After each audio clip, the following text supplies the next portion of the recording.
Hello dear students, my self Navneet Bhandari and I welcome you to my channel Quantum Academy physics. तो बच्चों, आज हम part 2 करेंगे optical instrument में, और आज का जो ऑप्टिकल इंस्ट्रूमेंट है वो है कंपाउंड माइक्रोस्कोप।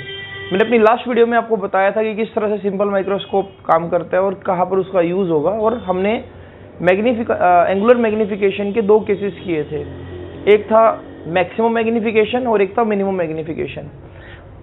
अब कई ऑब्जेक्ट्स इतने टाइनी होते हैं कि सिंपल माइक्रोस्कोप भी उनको बहुत ज़्यादा मैग्नीफाई नहीं कर पाता। फॉर एग्जांपल, अगर मैं बात करूँ सेल, टिश्यूज़ या कोई और ज़्यादा कुछ जो 1 एंगस्ट्रॉम नैनोमीटर साइज़ का कोई ऑब्जेक्ट हो, मैं उसको अगर 1000 टाइम्स मैग्नीफाई कर दूँ, 500 टाइम्स मैग्नीफाई कर दूँ, तो शायद हो सकता है मैं अपनी नेकेड आई से देख सकूँ। बट अगर आप सोचो कि आपको किसी भी अगर आप वो ओनियन पील एक्सपेरिमेंट करते हो और आप वहाँ पर सेल और लेयर्स को अच्छे से स्टडी करना चाहते हो, तो उसके लिए आप कभी मैग्नीफाइंग ग्लास का यूज़ नहीं करोगे। आप बायोलैब में जाओगे और वहाँ पर आप कंपाउंड माइक्रोस्कोप का यूज़ करोगे। तो कंपाउंड माइक्रोस्कोप जनरली क्या होता है, थोड़ा सा कॉम्प्लेक्स अरेंजमेंट है as comparison to simple. Compound का मतलब है कि ये एक से ज़्यादा चीज़ों से मिलकर बना है। तो कंपाउंड माइक्रोस्कोप का डायग्राम भी समझाऊंगा, वर्किंग भी समझाऊंगा। पहले हम कंस्ट्रक्शन को समझ लेते हैं। तो बच्चों, कंपाउंड माइक्रोस्कोप के बारे में आपको पता होना चाहिए कि ठीक है, ये एक ऑप्टिकल डिवाइस है जो हम यूज करेंगे मैग्नीफाइड इमेजेस देखने के लिए किसी भी छोटे से ऑब्जेक्ट की। इसकी खास बात यह है कि इससे मैं जो मैग्नीफाई कर सकता हूँ इमेज को, that is 1000x, this is not x, this is 1000 times. यानी कि अगर कोई ऑब्जेक्ट 1 सेंटीमीटर का है तो उसको मैं 1000 सेंटीमीटर तक भी जूम कर सकता हूँ। ये खास बात है। लेकिन अगर मैं बात करूँ सिंपल माइक्रोस्कोप की, तो आप 8 से 10 गुना बड़ा कर सकते हो किसी ऑब्जेक्ट को, उससे ज़्यादा नहीं कर सकते। ठीक है, इसलिए हम मैक्सिमम जो लैब्स होगी आपको माइक्रोस्कोप देखने को मिलेगा। कंस्ट्रक्शन क्या बच्चों, देखो एक रफ डायग्राम मैंने बना दिया है यहाँ पर। इसके अंदर 2 लेंस होंगे, एक लेंस होगा छोटा और एक लेंस होगा बड़ा। ये छोटा लेंस जो होगा वो हमेशा ऑब्जेक्ट की तरफ रखा जाएगा। सपोज करो मुझे इस एक्स ऑब्जेक्ट को ऑब्जर्व करना है, तो मैं जिस लेंस को ऑब्जेक्ट के पास रख रहा हूं उस लेंस को बोलूंगा ऑब्जेक्टिव लेंस, जो कि साइज में थोड़ा सा छोटा भी है। ठीक है, और जहां से मैं ऑब्जर्व कर रहा हूं उसको मैं बोल रहा हूं आई पीस। यानी कि इसके अंदर कंपाउंड माइक्रोस्कोप के अंदर आप 2 तरह के कन्वेक्स लेंस को अरेंज करोगे। एक है ऑब्जेक्टिव लेंस और दूसरा क्या है, आई पीस। और ये जो है एक ट्यूब के अंदर 2 एंड्स पर आपको नजर आएंगे। मैं आई पीस को एक पर्टिकुलर अरेंजमेंट से थोड़ा बहुत आगे पीछे खिसका सकता हूँ। मैं उसको जब घुमाऊंगा ऐसे, तो कई बार आप नोटिस करना, जैसे कई बार अगर आप चश्मा बनवाने गए हो, या आपका जब कभी नंबर चेक कराया हो अपने डॉक्टर के पास, आपको वो एक मशीनरी में फिट करता है आपका सिर, आपको एक रोड और एक टावर नजर आता है। ठीक है, जैसे ही वो एडजस्ट करता है, कभी वो टावर बिल्कुल क्लियर हो जाता है। जब वो टावर क्लियर है, यानी कि वो least distance of distinct vision पर आपकी इमेज बन रही है। लेकिन वो टावर कभी कभार ब्लर हो जाता है। सेम वे में इसको मैं एडजस्ट करके इस ऑब्जेक्ट को ब्लर और अलग अलग तरह से देख सकता हूं। मैं वो लोकेशन फाइंड आउट करूंगा जहां पर इसकी जो इमेज है वो मुझे least distance of distinct vision पर मिल जाए। ये सभी चीजें मैं आपको मैथमेटिकली जब मैं करवाऊंगा तो मैं सिखाऊंगा। बस हाँ, अभी आपको सिर्फ इतना जानना है कि इसके अंदर 2 लेंस का काम रहेगा। एक रहेगा ऑब्जेक्टिव लेंस जो ऑब्जेक्ट के पास है, एक रहेगा आई पीस। जैसा कि आपने देखा कि ऑब्जेक्टिव लेंस थोड़े छोटे साइज का है और आई पीस थोड़े से बड़े साइज का है, तो मुझे ये लिखना पड़ेगा यहाँ पर, ऑब्जेक्टिव लेंस क्या है, कन्वेक्स लेंस ही है जिसकी फोकल लेंथ बहुत छोटी और अपर्चर भी छोटा है, छोटा साइज है। इसको मैं कहाँ पर रखूंगा, ऑब्जेक्ट के पास रखूंगा जिसको मैं मैग्नीफाई करना चाहता हूँ।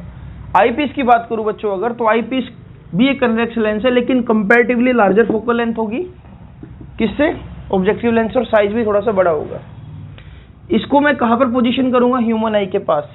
यानी कि मैं अगर किसी चीज को देख रहा हूं तो मेरी आंख जो है वो कहीं ना कहीं आई पीस के बिल्कुल साथ सटी हुई है। तो this is all about construction and meaning. अब हम इसके मैथमेटिकल ट्रीटमेंट पर आते हैं। हमने निकालना वही है मैग्नीफाइंग पावर। 2 केसेस करवाऊंगा और दोनों इंपॉर्टेंट है, इसको लिखो जल्दी। तो बच्चों, अब डायग्राम को बड़ा केयरफुली बनाना। इसका डायग्राम बहुत इंपॉर्टेंट है। डायग्राम में कई बच्चे गलती करते हैं, तो डायग्राम को देखना कैसे बनाना है। डायग्राम बनाना सीखो पहले तो। सबसे पहले मैं बच्चों ऑब्जेक्टिव लेंस बनाऊंगा, और एक और सजेशन दूंगा अभी डायग्राम बनाने से पहले, आप कोशिश करना कि डायग्राम को आप इस तरह से हॉरिजॉन्टली बनाओ, ना कि आप ऐसे बनाओ। अगर ऐसे बनाओगे तो वो थोड़ा सा आपका डायग्राम थोड़ा स्पेस कम में बनाओगे तो वो मज़ा नहीं आएगा आपको। हो सकता है लाइन इधर उधर चली जाए। आप कोशिश करना एक बड़े एरिया में बनाओ, शायद एक पेज पर पूरा आपका डायग्राम बनना चाहिए, तो इस तरह से बनाना है इसको, ठीक है। तो मैंने सबसे पहले बच्चों ऑब्जेक्टिव लेंस बनाया जिसको ऑब्जेक्ट के पास रखना है, तो उसके ऊपर मैं लिख रहा हूँ O और प्रिंसिपल एक्सिस को ड्रॉ कर दिया ऐसे। अच्छा, तो यहाँ पर इसकी क्योंकि फोकल लेंथ को मैं छोटा मान रहा हूँ तो मैं बोल रहा हूँ इसको देखो FO। यहाँ पर भी क्या लिख रहा हूँ मैं FO, ठीक है। स्केल से बनाना इसको, ये FO है तो यहाँ पर मैं लिख देता हूँ, मान लो ये क्या है बच्चों 2FO, तो यहाँ पर भी क्या होगा 2FO, ठीक है। इसको थोड़ा सा मैं क्लोज व्यू दे देता हूँ आपको डायग्राम के लिए। अब देखो मैंने क्या किया बच्चों, किसी भी ऑब्जेक्ट को जिसको मैं देखना चाह रहा हूँ उसको मैंने यहां पर कहीं रख दिया। This is AB object, this is AB object. अच्छा, पहले केस का नाम भी लिख लेता हूं, when final image forms at D, मतलब मैं पहले मैक्सिमम मैग्निफिकेशन का केस ले रहा हूं कि जब मेरी आंख उस पर्टिकुलर ऑब्जेक्ट को बहुत ज्यादा क्लियरली मैग्नीफाई करके मैक्सिमम पॉसिबल केस में देख पाएगी। वो क्या कंडीशन होगी, जब इमेज कहां पर बन जाए, कैपिटल D पर बन जाए, यानी कि सबसे बढ़िया कंडीशन जब आपको इमेज जो है वो बिल्कुल मैग्नीफाइड नजर आ रही है जितनी हो सकती है और एकदम क्लियर नजर आ रही है। यहां से एक रे को भेजा बच्चों मैंने ऐसे, ठीक है, और एक रे को भेजा मैंने यहां से इस जगह से। दिस इज ऑप्टिकल सेंटर, या C ले लेते हैं इसको, C1 लिख देता हूं। एक रे को भेजा मैंने यहां से। अब मैं बिना स्केल के यूज कर रहा हूं तो थोड़ा सा आप स्केल का यूज कर लेना थोड़ा सा, वरना आपको तकलीफ हो सकती है, ठीक है। कुछ इस तरह से ऐसे। अब जो ये वाली रे है आपको पता है कि किस में से पास होगी, फोकस में से, तो इसको आप फोकस में से पास करा दो ऐसे। और आप ये देखोगे कि जितना मैंने 2F नोट से इसको आगे रखा, इसने जो इमेज बनाई बच्चों अपनी, ये यहाँ पर बनाई इमेज कहीं इस जगह पर, है ना। ये जो दो रेज है रिफ्रैक्शन के बाद इस पॉइंट पर मिल रही है, तो इसको मैंने नाम दिया बच्चों क्या, A' बाय में B', ठीक है। सो ये बिल्कुल बेसिक सा एक रे डायग्राम है कि when object is kept between 2F note and F note, it's real inverted and magnified image is formed. But इसमें क्या, जब आप इतना डायग्राम बना लो फिर आपने क्या करना है, आपने बनाना है बड़े वाला लेंस। बड़े वाला लेंस यानी कि जिसमें से आप देखना चाह रहे हो। This is your objective lens, this is your eyepiece. इसको बनाने का तरीका यही है, कभी भी दो लेंस अपने आप बना करना बैठ जाना है ऐसे। पहले आप यहां से बनाओ, उसके बाद आप ये लेंस बनाना। अब इसके लिए जो सेंटर है उसको मैं C2 ले रहा हूं।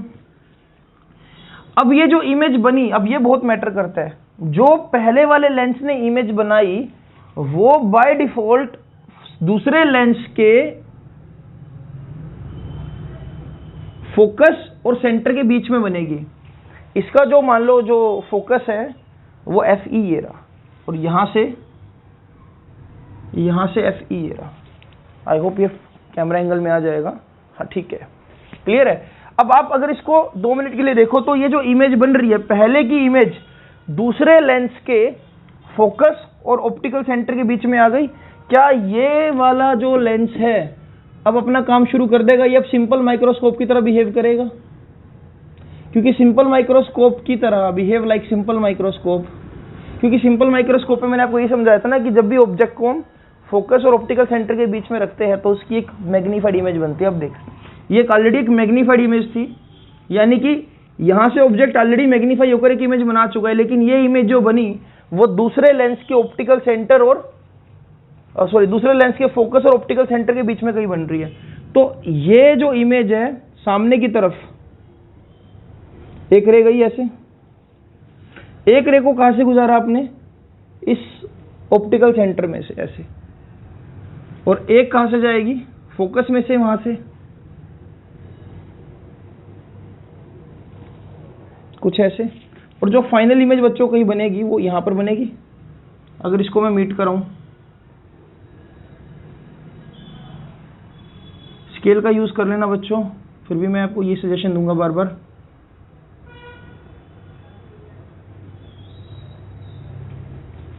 ये पता नहीं तिरछी हो रही है, थोड़ा सेटिंग सी नहीं बैठ रही, पर कोई बात नहीं। और इसको भी एक्सटेंड कर दो यहाँ पर।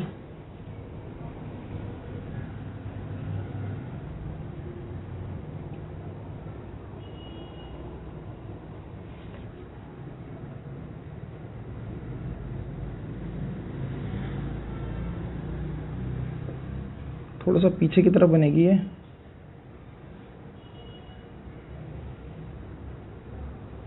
मतलब कि यहाँ पर बननी चाहिए ये, इसलिए को अगर मैं एक्सटेंड करके लेके आऊँगा, तेजी से ले आता हूँ, हाँ ठीक है, अब बात बन गई। सीधी ले आओ और इसको भी सीधा ले आओ ऐसे, ठीक है, यहाँ पर,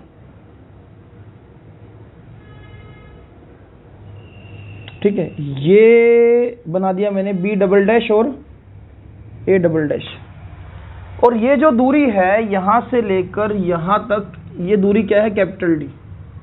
ये दूरी क्या है, capital D. This is capital D.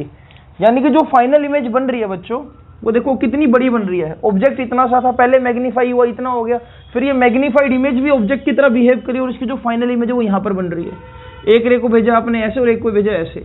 ये वाला केस देखो, ये वाला क्या है, कन्वेक्स लेंस का, ये वाला केस क्या, कन्वेक्स लेंस का फोर्थ केस इमेज फॉर्मेशन का।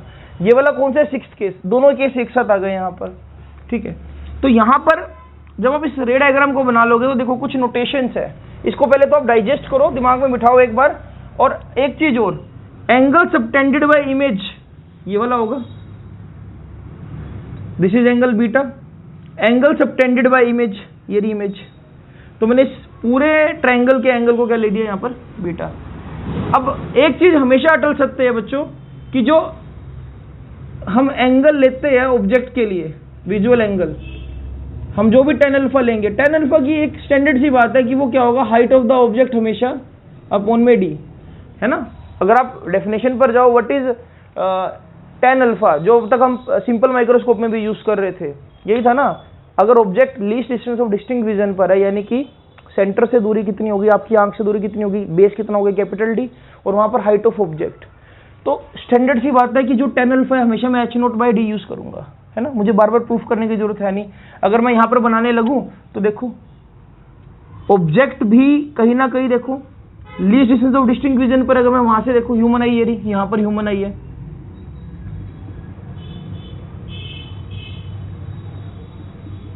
जो देख रही है इसको, ठीक है। तो ह्यूमन आई से अगर मैं इसको एक्सटेंड करूं ऐसे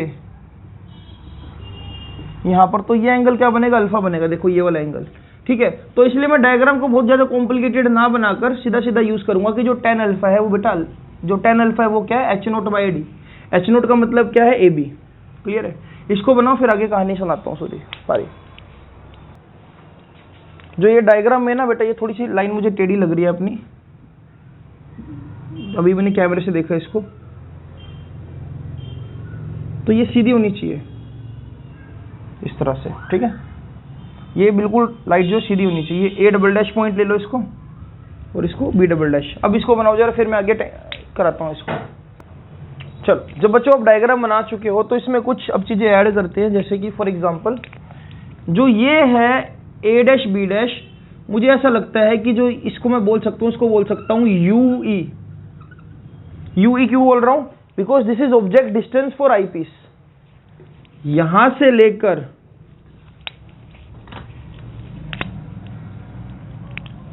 ब्लू इंक थोड़ी सी खत्म हो गई है, कोई बात नहीं, यहां से लेकर यहां तक का जो डिस्टेंस है, इसको बोलूंगा मैं image distance for objective lens, यानी कि वीओ। इसको क्या बोलूंगा मैं, यूओ, object distance from objective lens. और जो मेरी फाइनल इमेज बनी वो कहां पर बनी, डी पर। अब यहां पर बात करते हैं मैग्नीफाइंग पावर की। आई होप आपको सब कुछ एंगल फोकस यहां पर पड़ रहा होगा। तो मैग्नीफाइंग पावर क्या होती है बच्चों, tan beta by tan alpha. Again मैंने लास्ट टाइम भी बताया था कि tan बीटा के लिए मैं हमेशा छोटू ट्रायंगल लूंगा, ये वाला, है ना। अब ये वाला ट्रायंगल देखो कौन सा है, ए डैश बी डैश और C2। तो triangle A dash B dash C2 से अगर मैं tan बीटा को निकालता हूं तो वो कितना आता है, a dash by a dash B dash upon में बी डैश C2, ठीक है, बहुत बढ़िया।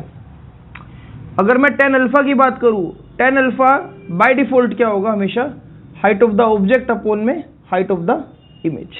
ठीक है, चलो अगर इन वैल्यूज को यहां पर डालूं, क्योंकि मुझे तो बीटा और अल्फा यूज करना है, तो जो मैग्नीफाइंग पावर आएगी बच्चों वो क्या आएगी, देखो बीटा बाय अल्फा, बीटा की वैल्यू ये रही। अच्छा, ये जो a डैश b डैश है ऑब्जेक्टिव लेंस के लिए, जो a डैश b डैश है वो हाइट ऑफ द इमेज है। यहां पर tan अल्फा को d लिखना था। ठीक है, जो a डैश b डैश है वो ऑब्जेक्टिव लेंस के लिए हाइट ऑफ द इमेज है, अपॉन में b dash c2। b dash c2 क्या है, अगर देखा जाए तो b डैश c2 क्या है, ue के इक्वल, तो कोई बात नहीं ue लिख देते हैं इसको, डिवाइड बाय tan अल्फा क्या है, h0 डिवाइड बाय d। जब इसको मैं सिंप्लीफाई करता हूं तो मुझे मिलता है hi अपॉन में ue इंटू में d अपॉन में h0। तो बच्चों जो मैग्नीफाइंग पावर मिल रही है वो कुछ ऐसी मिल रही है, देखो height of the image upon में height of the object multiply by d by ue। अच्छा कोई बात नहीं, अब मुझे ये भी पता लग रहा है ये height of the image upon में हाइट ऑफ द ऑब्जेक्ट जो मैं लिख रहा हूं यहां पर, ये मैग्निफिकेशन का फॉर्मूला है इस केस के लिए। अगर इस लेंस को इंडिविजुअल कंसीडर करूं फिलहाल में, तो आपको पता है कि मैग्निफिकेशन का फॉर्मूला क्या होता है, height of the image upon में हाइट ऑफ द ऑब्जेक्ट, जिसको मैं बाय डिफॉल्ट ये भी लिख सकता हूं v by u. v by u लिखूंगा, यहां पर इसको बस इंडिकेट कैसे कर दूंगा, v नोट अपॉन में u नोट, क्योंकि hi अपॉन में ho, यानी कि a dash b dash upon में a b मिल रहा है ना, a dash b dash upon में a b मिल रहा है। तो उसको मैं क्या लिख सकता हूं, it is basically image distance from this objective lens upon में object distance from this objective lens, यानी कि कहीं ना कहीं हम hi बाय h नोट को रिप्लेस करके v nought by u nought लिख सकते हैं। तो अगर मैं ऐसा करता हूं तो ये जो रिजल्ट है इसको प्लीज जल्दी से नोट डाउन कर लो। अगर मैं ऐसा करता हूं तो जो रिजल्ट है, देखो ये रिजल्ट कुछ ऐसा बन जाएगा, m is equal to v nought by u nought into में d बाय ue। अगर मैं ध्यान से देखूं, this is magnification for objective lens multiply by magnification of eyepiece. ये किसकी मैग्निफिकेशन, आईपीस की। तो ओवरऑल जो आपको मैग्निफिकेशन मिली वो ये मिली बच्चों, m नोट इंटू में me। अब इसमें हम साइन कन्वेंशन लगाएंगे और बहुत सारी चीजें डालेंगे। अब जल्दी से इसको नोट डाउन करो, फिर मैं आगे करवाता हूं।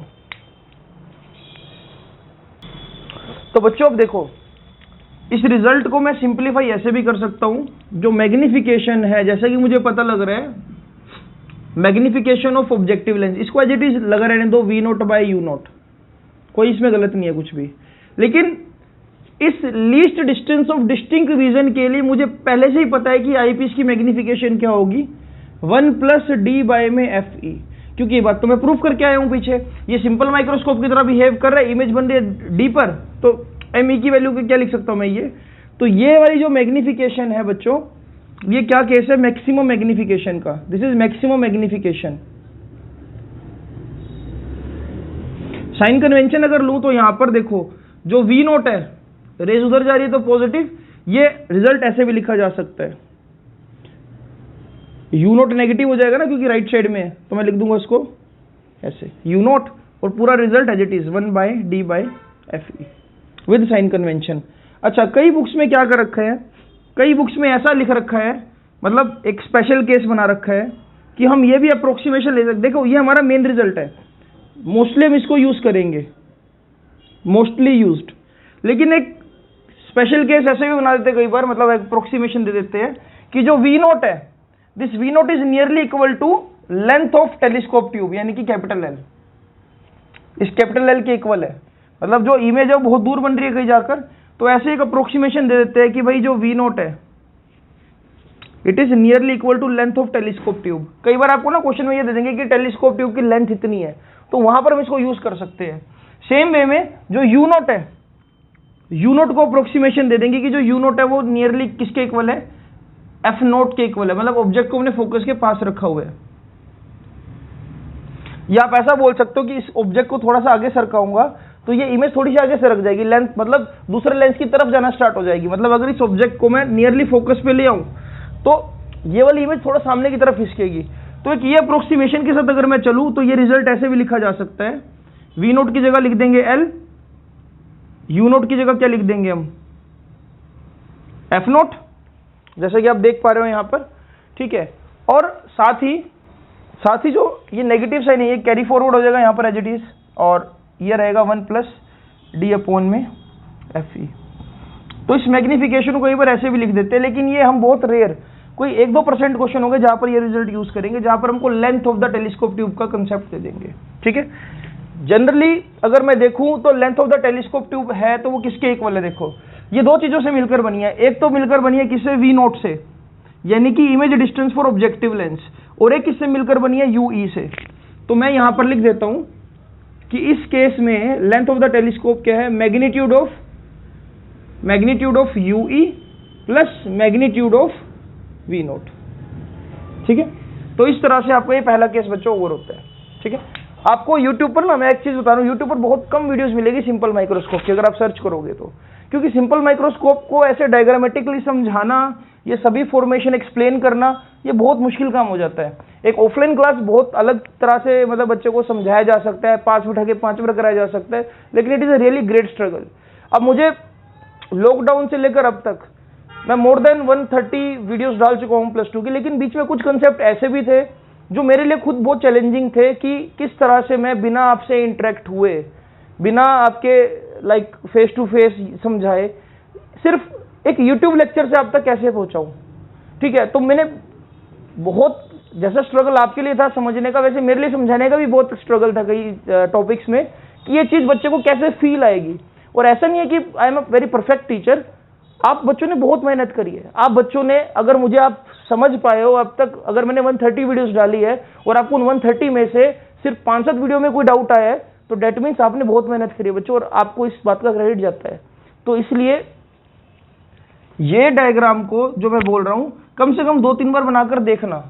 एक बार बनाना रफ नोटबुक पर, इसको खुद से ड्रॉ करके देखना बिल्कुल as it is.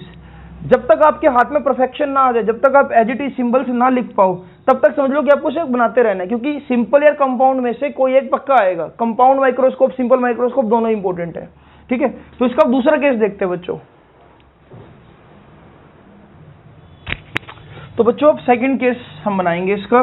What is second case? If image, that means final image, if final image forms at infinity, तो अगेन ये हमारे पास वही कन्वेक्स लेंस है जिसको हम ऑब्जेक्टिव लेंस बोल रहे हैं। This is FO, this is also FO, this is a 2F not and this is also 2F not. मैंने ऑब्जेक्ट को इस बार थोड़ा सा यहां पर रख दिया, फोकस के पीछे ही रखा। वही रे डायग्राम दोबारा से कुछ ऐसे, यहां पर इमेज बन जाएगी, यानी कि ये AB ऑब्जेक्ट, इसको क्या बोलूंगा, U नॉट, ऑब्जेक्टिव लेंस से ऑब्जेक्ट डिस्टेंस, और इसको क्या बोलूंगा, V नॉट। V नॉट का मतलब ऑब्जेक्टिव लेंस से इमेज डिस्टेंस, यानी कि A', B'। अब हमने जो ये टेलीस्कोप कह रहा हूं, जो ये आईपीस या आई लेंस बना रखा है, अब कुछ ऐसा हुआ कि आईपीस का फोकस यहां पर है, और जो ये इमेज है ऑब्जेक्टिव लेंस के द्वारा बनी हुई, ये इसके फोकस में थोड़ा सा अंदर की तरफ बन रही है, जिसकी वजह से एक रे जाएगी सीधी, एक गई इस तरह से इसके ऑप्टिकल सेंटर C2 में से, इसको हमने बोल दिया C1। और मान लो कि देखता हूं कि क्या रे डायग्राम आ रहा है पूरा, थोड़ा सा इसको, हाँ। और मान लो कि ये यहां पर भी क्या है, FE है, और एक रह गई ऐसे। तो बच्चों इसको ऐसे समझो, जो मैंने आपको लास्ट टाइम सिंपल माइक्रोस्कोप का सेकंड केस कराया था, कि जो ऑब्जेक्ट जो है वो जस्ट फोकस पर पड़ा है अंदर की तरफ थोड़ा सा, और जो इमेज बनेगी बच्चों फाइनल इमेज, वो कहां पर बन रही है, वो इनफाइनाइट पर बन रही है, एट इन्फिनिटी। यानी कि ये इमेज इनफाइनाइट पे बनी, least distance of distinct region पे नहीं बनी। इसी अरेंजमेंट को अगर मैं थोड़ा सा पीछे की तरफ खिसका दूं, देखो पीछे की तरफ नहीं, थोड़ा सामने की तरफ, जैसे ही मैं इस ऑब्जेक्टिव लेंस को थोड़ा सामने की तरफ खिसकाऊंगा तो जो इसका ये फोकस है ये थोड़ा सा यहाँ शिफ्ट हो जाएगा, यही इमेज आपको यहाँ पर बनना स्टार्ट हो जाएगी। तो इसलिए जो ये लेंथ जिस पाइप से कनेक्टेड है वहाँ पर मैं इसको आई पीस को हल्का सा घुमा सकता हूँ ताकि थोड़ा सा ये आगे की तरफ खिसक जाए। अगर ये लेंस जरा सा भी आगे आ जाता है, थोड़ा सा मैं बता देता हूँ, मान लो ये लेंस जरा सा भी आगे आ जाता है जिससे ये फोकस यहाँ पर शिफ्ट हो जाएगा एफई, और ये जो ऑब्जेक्ट है ये परफेक्टली यहीं पर least distance of distinct region पे इमेज बनाने लग जाएगा। ठीक है, तो इसको हम सेटिंग कर सकते हैं, बट क्योंकि हमारा केस यही है। अब देखो इस पूरे रिजल्ट में कुछ भी नहीं बदलेगा, मैं यहाँ पर भी tan beta by tan alpha करूंगा, this is angle beta, this is angle beta, right. यहाँ पर आपको देखो अल्टीमेटली मैग्निफिकेशन यही मिलेगी, सिंपल आप कर सकते हो, मैग्निफिकेशन ऑफ आईपीस इनटू में magnification of objective lens.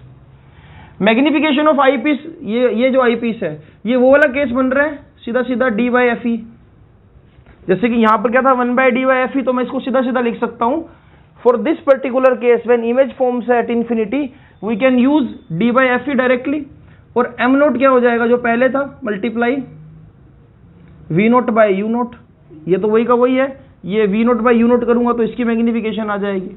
Clear है, तो यानी कि जो ओवरऑल रिजल्ट मिला बच्चों सेकंड केस में आपको ये एक्सप्लेनेशन देने की जरूरत नहीं है, आप सिंपल आप ऐसे कर सकते हो। अगर आप चाहो तो ट्रायंगल लेके भी कोई बड़ी बात नहीं, tan beta by tan alpha करोगे, अगेन आपको v nought by u nought मिलेगा, और सेकंड केस में डी बाई एफ ई मिल जाएगा। एफ ई कैसे मिलेगा, क्योंकि यहाँ पर जो यू ई है वो नियरली इक्वल टू क्या है बच्चों, एफ ई है। देखो ना इसको क्या बोलूंगा, u e nearly equal to f e, तो अल्टीमेटली रिजल्ट यही मिल जाएगा आपको। देखो डी बाई यू ई था ना यहाँ पर, ये देखो जो डी बाई यू ई था यहाँ पर आपको क्या मिल जाएगा, डी बाई एफ ई मिल जाएगा बस। अब चाहो तो एज इट इज जैसे आपने पिछले ट्रायंगल लिए थे वैसे कर सकते हो, अदरवाइज ये भी लिख दोगे तो गलत नहीं होगा। अब देखो तो यानी कि फाइनल रिजल्ट क्या मिला, v nought by u nought d by में एफ ई, और अगर साइन कन्वेंशन लूं यहां पर तो क्या आएगा, minus v nought by u nought into में डी बाय एफ ई। पिछली बार जो मैग्निफिकेशन थी बच्चों वो क्या थी, v nought by u nought 1 plus d by f e. अब क्या है डी बाय एफ ई, तो ये कौन सा केस हुआ, ये मिनिमम मैग्निफिकेशन का केस हुआ। तो आप कंपाउंड माइक्रोस्कोप को तभी समझ सकते हो जब आपको सिंपल माइक्रोस्कोप अच्छे से आता हो। तो इसलिए प्लीज पिछली वीडियो को ध्यान से देखना, तो आप इस रिजल्ट को समझ पाओगे कि डी बाई एफ ई मैंने बनाया कैसे था। तो दिस इज ऑल डन, ऐसे ही हमने करना था सेकंड केस, तो हमारे पास सेकंड केस आ गया। ठीक है, इसमें अगर आप कोई अप्रोक्सीमेशन लेना चाहो तो अप्रोक्सीमेशन ले सकते हैं। यहाँ पर भी आप चाहो तो इसको ऐसे लिख सकते हो, जो वी नोट है, v nought is nearly equal to length of the telescope tube, right, और आप अप्लाई कर सकते हो। ठीक है, बाकी न्यूमेरिकल जब करेंगे तो तब देखेंगे कि क्या क्या पॉसिबिलिटी बन सकती है। कई बार ऐसा भी नहीं होता ना कि आप डेरिवेशन करो, डेरिवेशन के अकॉर्डिंग न्यूमेरिकल आ गया। अगर ऐसे होने लगे तो बेटा फिजिक्स नहीं रहेगी, फिर वो साइकोलॉजी या कुछ फिजिकल साइंस जैसा सब्जेक्ट बन जाएगा। फिजिक्स का एक अपना ब्रांड है, फिजिक्स का अपना स्वैग है, और फिजिक्स करने का मजा तब है जब कुछ चैलेंज हो। किसी भी चीज को आप तब करते हो जब आप उसमें, मतलब एक होता है ना कि बहुत कम लोगों को BMW पसंद है, बहुत कम लोगों को मर्सिडीज बेंज पसंद है, तो this is not a Swift Dzire, this is Mercedes Benz, और इसके लिए आपको अपना जो माइंड का लेवल है वो थोड़ा सा राइज करना पड़ेगा। क्लियर है, तो आज की इंस्टाग्राम और स्नैपचैट की स्ट्रीक बनाने वाली जनरेशन शायद इस बात को ना समझ पाए, लेकिन समझो आपके लिए अगर आपको रैंक निकालना है, आपको सीबीएसई में आपका गोल है कि यार 95% से तो ऊपर ही लेना है, उसके लिए आपको कहीं ना कहीं यार एक साल बहुत ज्यादा पागलों की तरह मेहनत करनी पड़ेगी। ये बहुत बड़ा झूठ है कि आपने मतलब आप सिर्फ एग्जाम से 20 दिन पहले पढ़े और आपने क्या 90% स्कोर कर लिया। बहुत बड़ा झूठ है जो टॉपर बाकी बच्चों को डिमोटिवेट करने के लिए बोलता है। ठीक है, कि भाई मैं तो सिर्फ क्या पेपर से पहले पढ़ता हूँ, ऐसा कुछ नहीं है भाई। पेपर से पहले पढ़ के कुछ नहीं होता, उसके पीछे बहुत ज्यादा एफर्ट होते हैं पिछले उसके कर्मों के, जिसकी वजह से उसको 20 दिन पहले भी उठाता किताब तो उसको याद आ जाता है। तो कहीं ना कहीं आपको मेहनत करनी पड़ेगी। इसको नोट डाउन करो, फिर आगे चलते हैं न्यूमेरिकल्स की तरफ। तो बच्चों क्वेश्चन देखो, सबसे पहले प्रीवियस ईयर क्वेश्चन आपको करवा रहा हूँ, 2014 में क्वेश्चन आया था ये वाला सीबीएसई में। क्रैक करने का तरीका देखो, किसी भी न्यूमेरिकल को स्पेशली ऑप्टिक्स में अगर आपको क्रैक करना है तो पेशेंसली पहले स्टेटमेंट को रीड करो, जैसे कि मैं रीड कर रहा हूँ अभी। और मैं ये बताऊंगा कि अगर मैं अपनी क्लास का टॉपर होता या अपने डिस्ट्रिक्ट का टॉपर होता तो मैं इसको कैसे देखता। Compound microscope of objective lens 1 centimetre focal length, ये पढ़ते ही मैं लिख देता, ऑब्जेक्टिव लेंस की फोकल लेंथ है +1 सेंटीमीटर, ठीक है जी। And eyepiece of focal length 2 centimetre, FE is equal to 2 centimetre, has a tube length 20 centimetre, it is L given here, 20 centimetre L. Calculate the magnifying power of microscope. It means I have to calculate M, which is equal to M naught into में ME. Okay. If final image is forming at D, ठीक है, okay good. तो मुझे result पता है बच्चों कि magnifying power का रिजल्ट मैंने पढ़ा था V नॉट अपॉन में U नॉट 1 प्लस D/F, ठीक है, D/FE।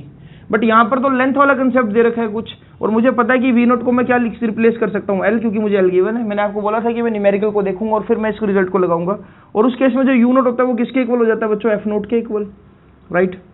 तो इस तरह से बना सकता हूँ। अब मुझे मैग्नीफाइंग पावर पूछा है, तो इस नेगेटिव को नहीं भी लगाऊंगा तब भी चलेगा, क्योंकि मुझे तो टाइम से बताना है कितने गुना बड़ी। L की वैल्यू 20, F नॉट गिवन है, F नॉट कितना है 1 प्लस D की वैल्यू 25, हमेशा 25 ही यूज करनी है, और FE कितना दे रखा है 1 FE दे रखा है आपको, हाँ 2 दे रखा है। सोल्व करूंगा तो अंदर क्या आएगा 1 प्लस 12.5 मल्टीप्लाई बाय 20, तो यानी मैग्नीफाइंग पावर जो बच्चों आई वो क्या आई 13.5 गुना 20, यानी कि इट विल बी 270 टाइम्स। इसको क्रॉस ना लिख के ना टाइम्स लिख देना। मैग्नीफाइंग पावर कितनी है 270 टाइम्स, यानी कि ये जो माइक्रोस्कोप है ये किसी भी ऑब्जेक्ट को 270 गुना बड़ा करके दिखा सकता है। सो इस तरह से हम न्यूमेरिकल्स को करते हैं, और न्यूमेरिकल्स करते हैं, इसको जल्दी से नोट डाउन कर लो। तो बच्चों एक और बहुत बढ़िया क्वेश्चन, ये क्वेश्चन 2015 का है CBSE, और अगेन एक बढ़िया क्वेश्चन है, ये देखते हैं इसको। You are given two converging lenses of focal length 1.25 and 5 centimetre to design a compound microscope। यहाँ पर आता है कहानी में ट्विस्ट। अब इसमें से FE कौन सा है और FO कौन सा है? आई पीस की फोकल लेंथ ज़्यादा होगी थोड़ी सी, क्योंकि बड़े साइज का है, राइट। तो मैं FE को लिखूंगा 5 सेंटीमीटर। FO क्या होगा इसमें 1.25 सेंटीमीटर। और ऐसा बोला है कि मुझे किसी कंपाउंड माइक्रोस्कोप को डिज़ाइन करना है, तो मैग्निफिकेशन जो उस कंपाउंड माइक्रोस्कोप की होनी चाहिए वो 30 होनी चाहिए, तो कैपिटल M 30 गिवन है इस बार। और इमेज भी कहाँ पर बननी चाहिए, least distance of distinct vision पर हम केस ले लेते अगर नहीं भी गिवन, क्योंकि उस केस से मैं इसको इजीली कर पाऊंगा। तो मैं बोल देता हूँ कि ठीक है यार, इसकी मैग्निफिकेशन 30 कर देंगे, लेकिन इमेज कहाँ पर बननी चाहिए, least distance of distinct vision पर। तो मैं D को क्या ले लूंगा यहाँ पर 25 ले लूंगा। अब मुझसे ना यहाँ पर ये बोला है कि सेपरेशन कितनी होनी चाहिए ऑब्जेक्टिव लेंस और आईपीस के बीच में। सेपरेशन पूछा है, यानी कि एक तरह से मुझसे L पूछा गया है कि length of the microscope, length of the compound microscope tube क्या होगी। यहाँ पर भी वही अप्रोक्सीमेशन वाला केस लगा सकता हूँ मैं कि मुझे यार टोटल M जो है वो इसके इक्वल लिखना पड़ेगा L अपॉन में FO 1 प्लस D बाय में FE। तो M की वैल्यू कितनी है बेटा इस बार 30, L निकालना है, और F नोट कितना है, F नोट 1.25, ठीक है।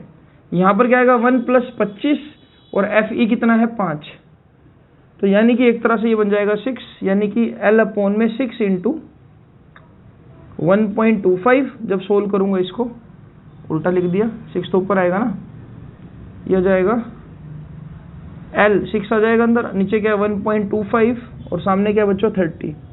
तो 6 से जब कैंसिल करूंगा तो 5 आ जाएगा। तो L की वैल्यू कितनी आ गई बच्चों, L की वैल्यू आ गई 5 इंटू में 1.25, यानी कि 6.25 सेंटीमीटर। यानी कि अगर मैं ये डिजायर कंडीशंस चाहता हूं, मैं चाहता हूं कि मैग्निफिकेशन 30 रहे, उसके लिए जो length of the telescope tube है वो कितनी होनी चाहिए 6.25, यानी कि ऐसे। ये जो सेपरेशन है ये कितनी होनी चाहिए 6.25 सेंटीमीटर, और यहाँ पर लगेगा आपका आईपीस और यहाँ पर लगेगा आपका ऑब्जेक्टिव लेंस, ठीक है। आईपीस का देखो अपर्चर बड़ा है तो इसलिए इसकी फोकल लेंथ भी हमने ज़्यादा ली, ऑब्जेक्टिव लेंस का अपर्चर छोटा है इसलिए हमने इसकी फोकल लेंथ भी कम ली। तो इस तरह से हम क्वेश्चन को हिट कर सकते हैं। चलो अब इसे थोड़ा सा बढ़िया लेवल के क्वेश्चन पे चलते हैं, इसको लिखो। तो बच्चों मेरी तरफ से ये आज का सुपर हिट क्वेश्चन है, ये एक बहुत ही अच्छा क्वेश्चन है, और 2021 बोर्ड एग्जामिनेशन के लिए ये एक अच्छी चॉइस होगी। अगर पेपर बना बहुत बढ़िया लेवल का और साथ में आ गया एक न्यूमेरिकल कंपाउंड माइक्रोस्कोप के साथ, तो ये न्यूमेरिकल आने के पूरे चांस है। इसलिए न्यूमेरिकल को ध्यान से समझना, ये न्यूमेरिकल वाक्य में आपके होश उड़ा सकते हैं। एक टॉपर की तरह क्वेश्चन को पढ़ते हैं। Total magnification produce by compound microscope is 20।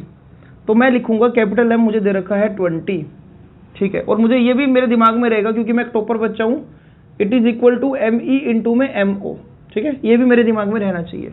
इससे ही मिलकर क्या बनता है, capital M. While eyepiece has magnification 5, तो ME मुझे बाय डिफॉल्ट गिवन ही है इसमें वैसे तो 5, ठीक है। If distance between objective lens and eyepiece is 14 centimetre, यानी कि length of the telescope tube यहां पर मुझे क्या दे रखा है, 14।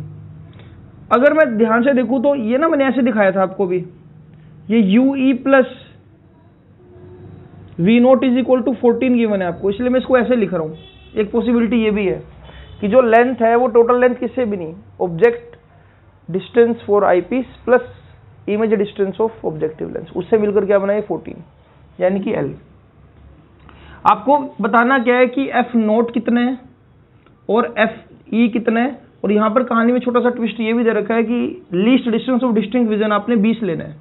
अगर आपको स्पेशली मेंशन कर दे कि आपको 20 लेना है, 27 लेना है, 30 लेना है, तो आपको वही लेना है न्यूमेरिकल में क्योंकि गिवन है। अगर कुछ नहीं गिवन तो हमेशा 25 लेना है, जो कि स्टैंडर्ड वैल्यू है। तो सबसे पहले काम करते हैं यार, FE निकालते हैं। FE निकालना कंपैरेटिवली थोड़ा सा इजी रहेगा अपने लिए। FE निकालने के लिए देखो मुझे पहले क्या करना पड़ेगा, अच्छा पहले एक काम करते हैं ना, ये भी निकाल लेते हैं, तो निकालना ही है। ME इंटू में MO इज इक्वल टू कितना दे रखा है, 20, है ना, गिवन है।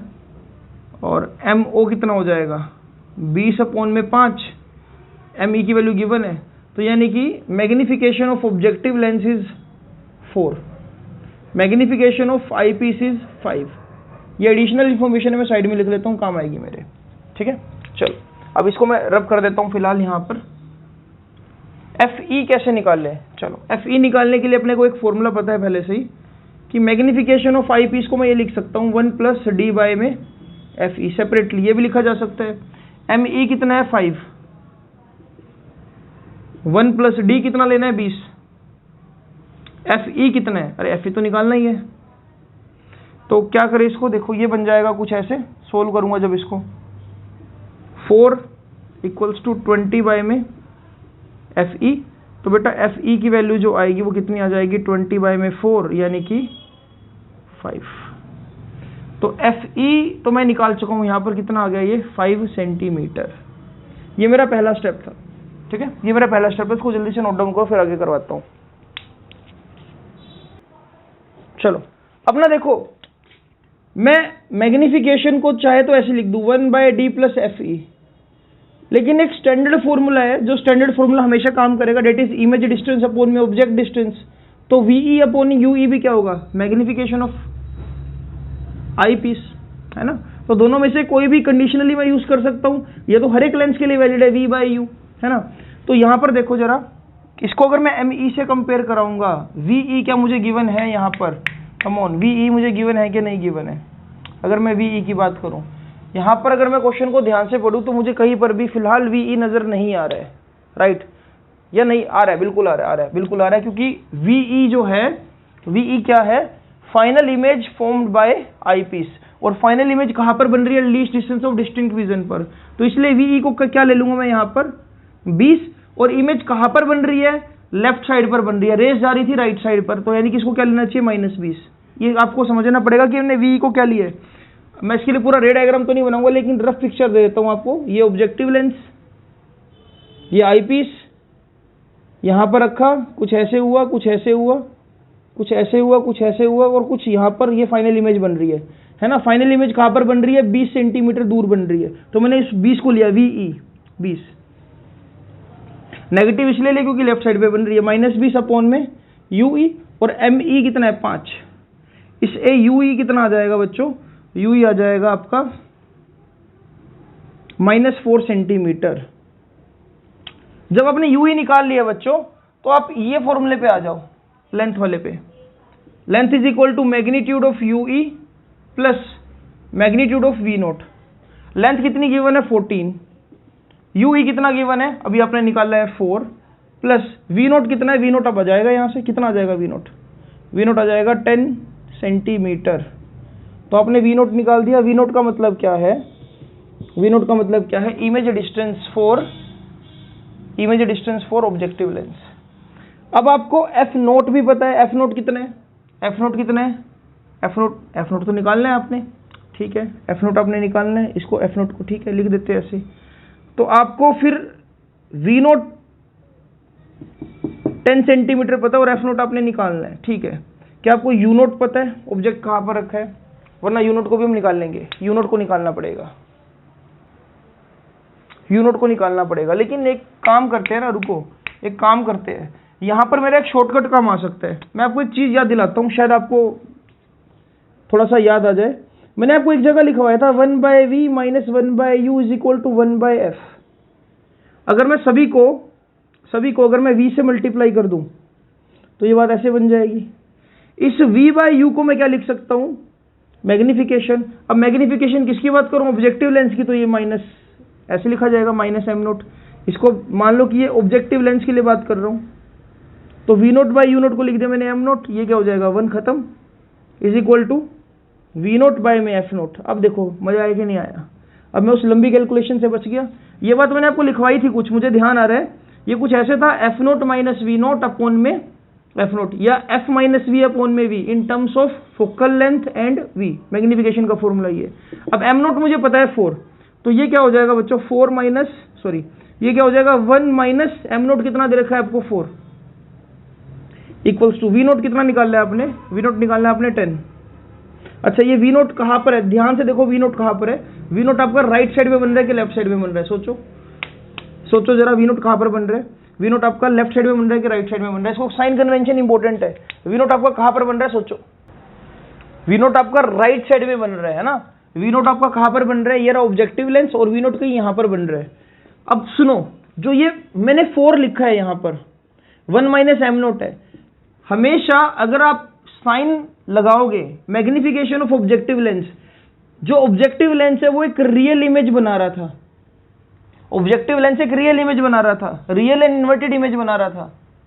और ऑब्जेक्टिव लेंस की अगर इमेज रियल थी तो मैं इसको क्या लिखूंगा 1 minus minus of 4 = v nought की वैल्यू 10, एफ नोट मुझे निकालना है, राइट। तो इस तरह से अगर मैं देखूं तो ये बन जाएगा 5 = 10/f नोट, और f नोट कितना आ जाएगा बच्चों 10/5, यानी कि f नोट की वैल्यू क्या आ जाएगी 2 centimetre. This is focal length for objective lens and this is my final answer two. देखा कितना कहानी में ट्विस्ट था, मैंने बोला था ना। सबसे पहले आपने एक बार रिकॉल करते, सबसे पहले मैंने ME और MO निकाल दिया, फिर मुझे क्या पता था कि FE निकालना कंपैरेटिवली इजी था। ME = 1 + d/FE करा, उससे सीधा सीधा मैंने क्या रिजल्ट निकाल दिया, उससे सीधा सीधा मैंने क्या निकाल दिया था यहाँ से FE, जो कि 5 आया था। उसके बाद मुझे इस length of the telescope tube का रिजल्ट यूज करके वी नोट निकालना था। वी नोट के लिए मैंने क्या किया, पहले UE निकाला, UE कितना आया -4, तो उस रिजल्ट की वजह से मैंने यहाँ पर वी नोट भी निकाल दिया, वी नोट कितना आ गया 10, और फिर मैंने वो शॉर्टकट लगाया जो मैंने ड्राइव कर रखा मैग्निफिकेशन का, उस मैग्निफिकेशन और वी नोट के टर्म्स में मैंने एफ नोट निकाल दिया, और इस तरह से मैंने इस क्वेश्चन का आंसर कर दिया। ऐसे क्वेश्चन से आपको थोड़ा सा चैलेंज देते हैं, ठीक है। तो ये क्वेश्चन को आप ध्यान से देख लो बच्चों। अब एक और क्वेश्चन करते हैं और फिर क्लास को ओवर करेंगे। तो बच्चों आज का जो कमेंट बॉक्स क्वेश्चन है वो मेरी तरफ से एक स्ट्रॉन्ग प्रोबेबिलिटी है कि 2021 बोर्ड एग्जामिनेशन में आ सकता है। एनसीईआरटी का क्वेश्चन है और एक अच्छा क्वेश्चन है। क्वेश्चन को पढ़ लेते हैं और फिर इसको आप सोल्व करना। अगर एंगुलर मैग्निफिकेशन कंपाउंड माइक्रोस्कोप की 30 गुना बनानी है, 30 टाइम्स बनानी है, और आपको दो लेंस दे दिए हमने, एक फोकल लेंथ 1.25 सेंटीमीटर का और एक फोकल लेंथ 5 सेंटीमीटर का, मैं उनको कैसे सेटअप करूं कि जो इमेज है हमेशा least distance of distinct vision पर बने। साधारण और सिंपल भाषा में आपको इसमें क्या निकालना है, आपको इसमें एल निकालना है, length of the telescope tube, कि भाई मैं ऑब्जेक्टिव लेंस को और आई पीस को कितना ज़्यादा सेपरेट करूं। तो वो एल के लिए मैंने आपको यहाँ पर ऑप्शंस दे दिए 15.60, 11.67, 14.70 और 21.20। इसको करो और क्वेश्चन चैलेंजिंग है। आई होप आपको आज का लेक्चर समझ आया होगा बच्चों। मैंने अपनी वैसे पूरी कोशिश करी है कि ऐसे कॉम्प्लिकेटेड डायग्राम्स वाले लेक्चर्स को ब्रीफली आपको समझा सकूं। और ठीक है यार, लॉकडाउन जब ओवर होगा, लॉकडाउन तो खैर ओवर हो चुका है, जब हमारा लॉकडाउन ओवर होगा, जब ऑफलाइन क्लासेस स्टार्ट होगी, देन हाँ हम इन चीज़ों पर दोबारा से रिकॉल एक बार करेंगे। जैसे ही मैं सिलेबस वाइंड अप करूंगा, एक छोटी सी अनाउंसमेंट और कर देता हूँ। जो मैं पिछले 4 साल से चलाता आ रहा हूँ, मेरा एक कोर्स है स्पेशल चाणक्य नीति के नाम से। चाणक्य नीति कोर्स में हम क्या करते हैं, सिलेबस पूरा होने के बाद ये हमारा 20 से 25 दिन का कोर्स रहता है, जिसमें मैं टारगेट करता हूँ सभी एनसीईआरटी प्रॉब्लम्स को, जो मुझे लगता है कि बहुत ज़्यादा इंपॉर्टेंट है, एग्जाम्पलर प्रॉब्लम्स को, और वो क्वेश्चंस जो मुझे क्लिक करते हैं माइंड में कि ये क्वेश्चन पिछले 4 साल से नहीं आया, इस साल आ सकता है। मतलब एक मेरा खुद का एनालिसिस रहता है एक बोर्ड एग्जामिनेशन के 10 ईयर्स को देखते हुए कि हाँ ये क्वेश्चंस के आने का टाइम अब आ चुका है, शायद ये इस साल आ जाए। तो वो चाणक्य नीति का कोर्स मिस मत करना। पूरी कोशिश रहेगी कि वो पूरा कोर्स मैं यूट्यूब पर डाल सकूं, जैसे कि वीडियोस जा रही है, सिलेबस तो चलो हो ही जाएगा पूरा यहाँ पर। तो आप लोगों का सपोर्ट रहा, आप लोगों ने अगर इस तरह से शेयर करते रहे, इसी तरह से अगर आप कमेंट बॉक्स क्वेश्चन के आंसर करते रहे, तो मुझे मोटिवेशन मिलेगी। तो वो आपके ऊपर है कि मुझे कितना मोटिवेटेड रखना है। अगर मुझे चैनल से रिस्पॉन्स अच्छा मिला, देन वो चाणक्य नीति का कोर्स जो है मैं हो सकता है यूट्यूब पर लाइव कर दूं। तब तक मेरे 1000 सब्सक्राइबर भी मे भी हो जाए। अभी सब्सक्राइबर का थोड़ा सा फ्लो रुका हुआ है। जैसे ही 1000 सब्सक्राइबर होंगे, then I will start going live, और उसको फिर हम आराम से मिडनाइट सुबह जल्दी उठकर फ्लेक्सिबल टाइमिंग में एकदम बिंदास तरीके से पढ़ेंगे। तो ठीक है यार, सिर्फ इतना सा आपने अपने एंड पर करना है कि जो लेक्चर्स है उनके नोट्स बिल्कुल फेयर बनाते रहो। आज आपने जो छाप लिया वो इन फ्यूचर बहुत काम आएगा। ठीक है, हो सकता है बहुत अच्छा समझ आए, हो सकता है थोड़ा सा कम समझ आए, लेकिन एटलीस्ट वो लिखा होना चाहिए आपके पास। ठीक है बच्चों, तो good wishes from my side, और मिलता हूँ आपसे अगली वीडियो में। कमेंट बॉक्स क्वेश्चन का आंसर जरूर करना, ट्राई करना, एफर्ट करना, और ना हो तो प्लीज़ आप मुझे व्हाट्सएप कर सकते हैं, जो भी मेरे स्टूडेंट्स हैं। Thank you so much for watching this.